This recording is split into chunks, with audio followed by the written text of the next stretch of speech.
If you do, they're going to grab you and they're going to cut your head off, and they do believe that. We don't have Uber, we don't have Amazon. We have the Iranian versions of all of those, and they're highly functional. Everyone is just on camels and this kind of mentality that, especially people in the West.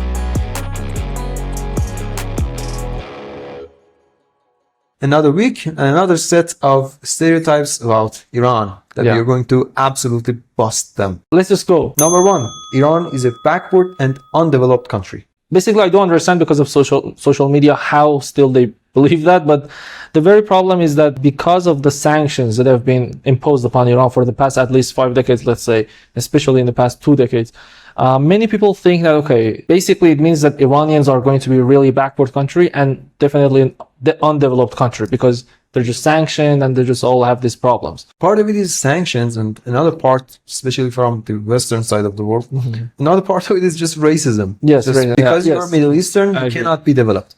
And by undeveloped and backward, many of them think that we ride on the backs of camels. They do believe that. They actually believe that. They do believe that. This is unbelievable to me, but unless I just faced it myself.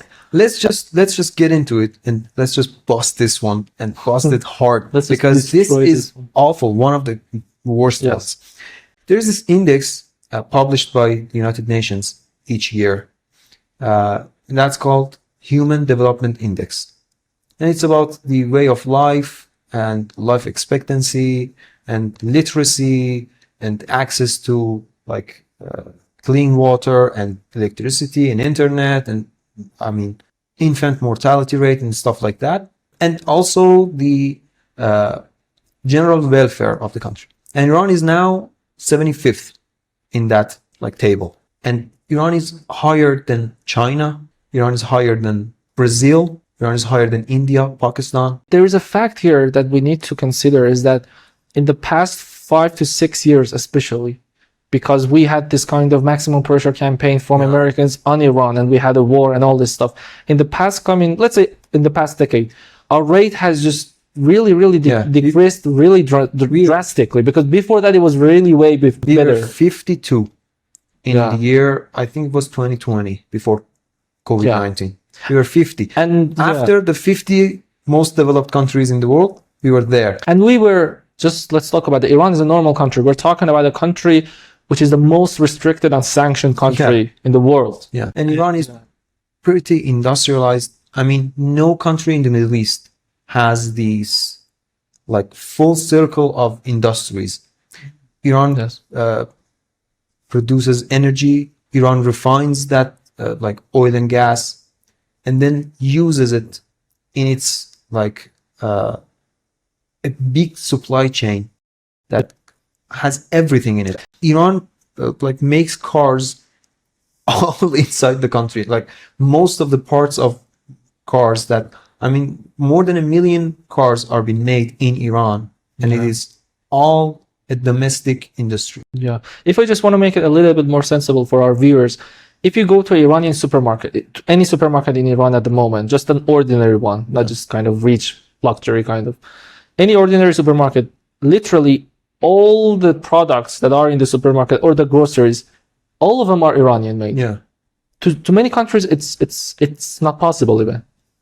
I just want to make it more kind of sensible. But then you have this kind of military industries. Just look at the Iranian drones and not only drones, but the missiles and all this kind of, they're all domestically manufactured, basically. Exactly. And this is something that you don't expect from a backward and undeveloped country. Definitely, there are tons of problems that we have as an Iranian, living in this kind of society with this very, very problematic economy. However, it really doesn't mean that this stereotype is being told. I understand that when it was 20 years ago, 30 years ago, people would have such an assumption.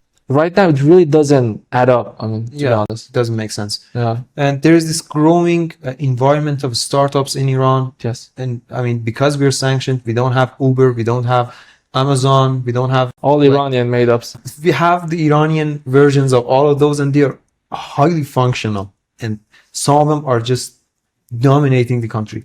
And we need to point out that big part of this development has happened after Iran's revolution, after 1979. Basically because of the sanctions. Not all of it. I mean you have to be independent. So the literacy rate in Iran on the year that the revolution happened, it was, I think, about 50% or even less than 50%, like 48% of the population was including urban areas. Yeah, everyone. And now it is above 95. And the life expectancy, it was about like 55 years. It's now about 70 something, above 70.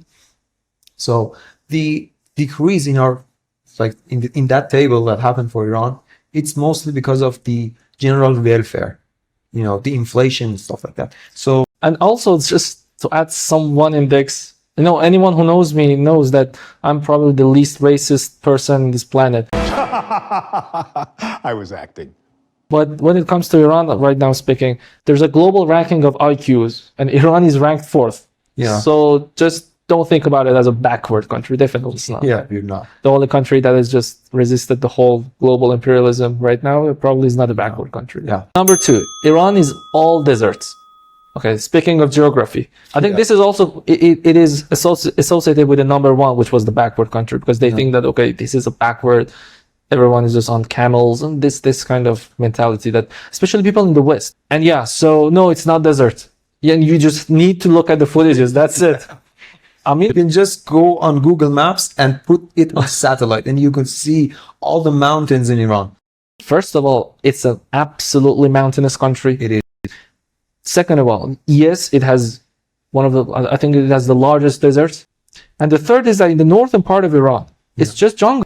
There's a strip just south of the Caspian Sea. Exactly. Insane jungles. It's just like, about jungles. It's like something you could see like in Indonesia or something like that. Or Europe. If you love Europe, you could go to Iran's northern part. The very important thing here, the underlying fact here is that, okay, it shows, I mean, because of the geography of Iran, if you look at it on the planet Earth, Iran has one of the very, very, very few countries in the world that basically has 4 seasons, literally. I mean, you have every sort of geographical environment in it. So that's it. But yeah, because many people, when they think about Iran, they think about Middle East. And yes, the majority of Middle East is some sort of, I mean, majority desert kind of countries and regions. They think that Iran is kind of all deserts and just about the camels again.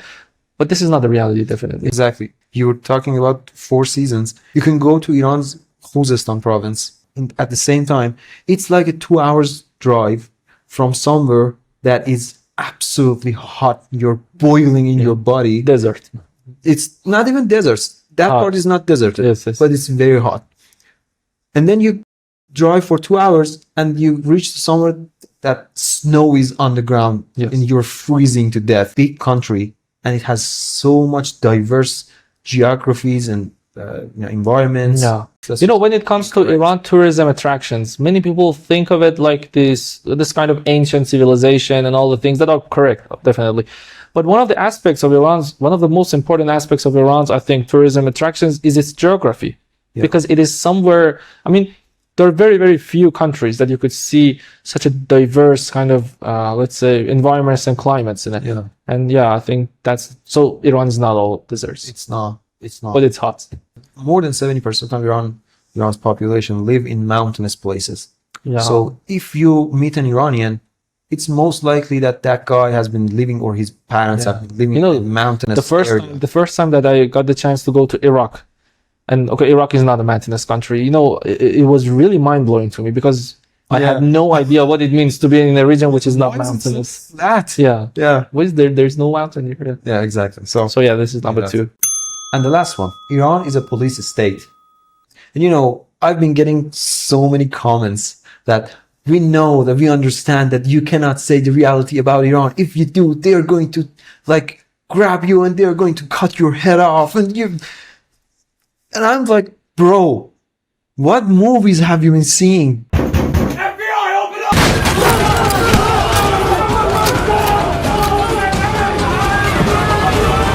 You receive interesting comments. I always receive this comment that you're just an IRGC propagandist, and let's just F off. Yeah.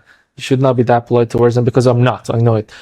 But that is the thing. Okay, Iran is really not a police state. But bro, you have to, because no, I'm very honest here. Many Iranians think that their state is police state, but they don't have an idea about what it means to be under a police state. Yeah.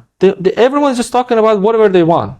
I mean, I'm sure that if they really wanted to be in a police state, they would not kind of be able to just tolerate it. But yeah, they think we are. You know, I've just remembered something. I have this friend that is from Saudi Arabia. People think of Iran as a police state, and they don't think of Saudi Arabia as a police state. And we were talking about our videos. You know, we are very critical of the GCC states and their like leaders. Yes. And he was like, "Dude, I watch your videos, but I'm afraid to like them. They meant to just put a like on it. I cannot like your videos because I'm worried for my life." And Iran is a police state, dude. Go online and watch Iranians absolutely just go in Tehran downtown. They just say that, yeah, the worst words and with the worst like rhetoric, and they lie just outright, and they don't care, and government doesn't go after you unless you insult like religious stuff and you go absolutely viral. Yes, they will go after you. Yes. Or you cooperate with like Israelis. It's different. That's a different scenario. Appear on Israeli channels and Israeli media, then yes, you'll be detained. But you will not be like your head will not be cut off. Okay. You know, if you really want to know my opinion on it, I really think that Iran is closer to a chaotic state when it comes to security, indeed, this kind of freedom of speech, rather than a police state. Yeah. And basically, people really don't even understand what people are just saying in the street. But it's not like this kind of North Korean style thing that people say. Look, still many people think that women are being killed because of hijab. Kind of, this is the most ridiculous thing. Of course, the Western propaganda is still working on it. Yeah. And because the people still buy that kind of propaganda. But this is not the truth. Look, this is not, I mean, I'm not trying to justify any kind of actions that have been conducted by Iranian government, Iranian police, or Iranian IRGC, anything that people just want to name it. The thing is, yeah, in the past, when you look at Iranian history in the past 5 decades, especially after the Islamic Revolution, yes, there were very, very numerous instances that the police really went really aggressive on people. Yes, definitely. But when you gradually just take a look at it, the whole, I mean, like as a whole package, up until now that we're talking, definitely it's not a police state, because definitely it's not like that if you just talk about one word against the government, they're going to just put you in jail. Of course, it's ridiculous. You know, you can recognize that some country is a police state when there is no demonstrations in that country against the government. Yes. And in Iran, you know, our studio is in front of a big government institution, which is related to like mines and stuff like that. So many workers come in here, and like no week goes without you seeing a bunch of workers being protesting in here. And after a while, I used to see police, but right now I don't see any police. And if you go on like in front of Iran's parliament, there's constantly some people are protesting there about some different thing. Like there are a bunch of teachers they're saying that our salaries are like low. Again. I really insist on saying this, that it doesn't mean that we're justifying any kind of actions that is that is just being undertaken in this country, because people are like this, that no, you're just trying to just be kind of like, you just want to defend your country, defend your system. No, this is not the thing. We have to be real. We have to be real. We're talking about a Middle Eastern country with the Middle Eastern mentality historically. And we're talking about a country that has been under harsh situations for the past couple of, especially 2 decades. Yeah, exactly. So yeah, definitely there's just so many examples of, mistreatment, really, really bad mistreatment. But that's different. There is a very huge difference between that kind of approach towards the reality and just talking about the propaganda. Is when you just say that, okay, Iran's a police state and people just are being killed every day, and this is bullshit. So that's just, you know, my audience on TikTok, they have a really favorable view of Iran, but people love you on TikTok. People hate me. I mean, not just people, of course, it's more, it comes from specific part of people that I just don't want to talk about in this playlist. But yeah, Anyway, you know, those people, the fact that those people think that if I say the truth about Iran's economic situation, my head will be cut off, that's just not the reality. So, yeah, that's an important point, that Iran is not France. Iran is not like, we are saying France, but France is not the France anymore. So what do you exactly, expect? they're putting people in jail just because they visit Iran. But it's not a police state. Really have to record a full episode talking about this, but it's not great, just like nowhere is great. But we have to see the reality. We have to criticize the lacks and the upsides of our society, as well as just we need to see the reality that is going on. So that's it. Yeah, I think that's it for this week. So thank you if you're still here. As always, please subscribe, like, put out a comment, and introduce us to your friends. It will be a big help. Yes. Thank you. We'll try to continue this series next week.